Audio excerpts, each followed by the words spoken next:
Ayan guys, cooking time na naman. Cooking time na naman si Lola.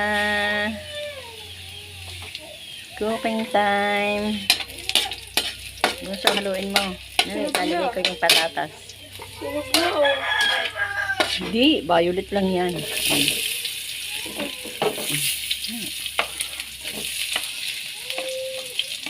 Yan. Sige, halo. Halo, halo.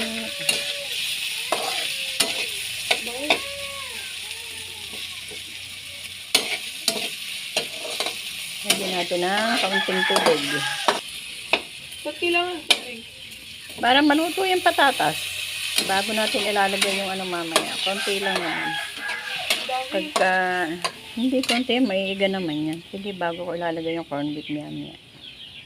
Takpa mo.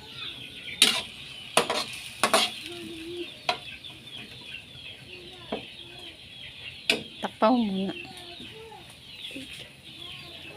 Ow! Lagyan na natin yun.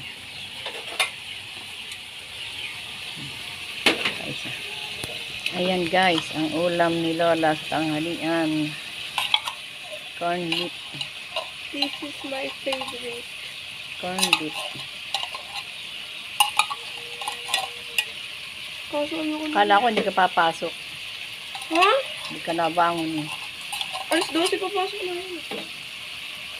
Kaya alas 12 ka pa nabangon. Kasi wala kayong iniisip na gagawin. Kaya ganyan. Pagkagising, kakain, papasok.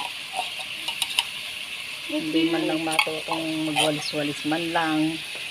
Dapat hindi na lalagay ng ano. Nang asin? Hindi, bawang tsaka sibuyas. Ba, ano yun? Ayoko kasi noon. Arte ka. Hindi masarap. Ari ba yun? Ito na kaunting, kaunti lang. Kaumalat. Hindi kasi masarap pag may bawang tsaka sibuyas. Ano yun? Pipiliin mo pa ang bawang at sibuyas.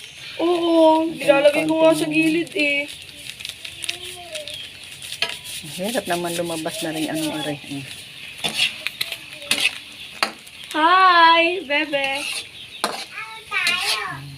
Ano? Papasok ako. Ano? Lalaro daw. Lalaro kayo? Okay. Maglalaro sila. Takpa mo. Hello pa yun. Hayaan mo ng ano. Yes. Laro tayo.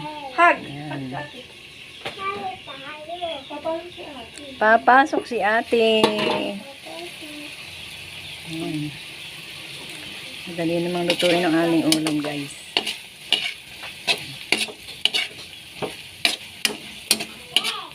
Ate.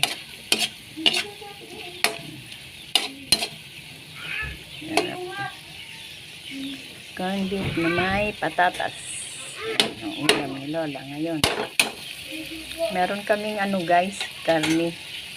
Pero kasi yan ang nakaprepare ko. Bukas na lang yung guys. Ito guys,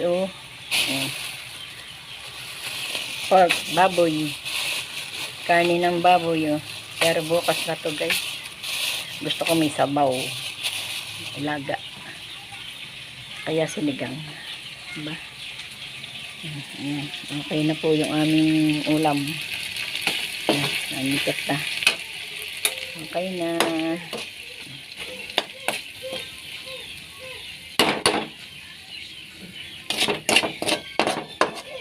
Okay na guys. Sarap. Ayan. Bihira tuloy kami makapagulay ngayon guys kasi mahirap ngayon ng gulay. Laging pero hindi naman mawawala ng gulay guys. Yan, may patatas. Tapos bukas luluto ko to. Kailangan ay patatas pa rin at saka pechay. Yan. Bye bye guys. Bye bye.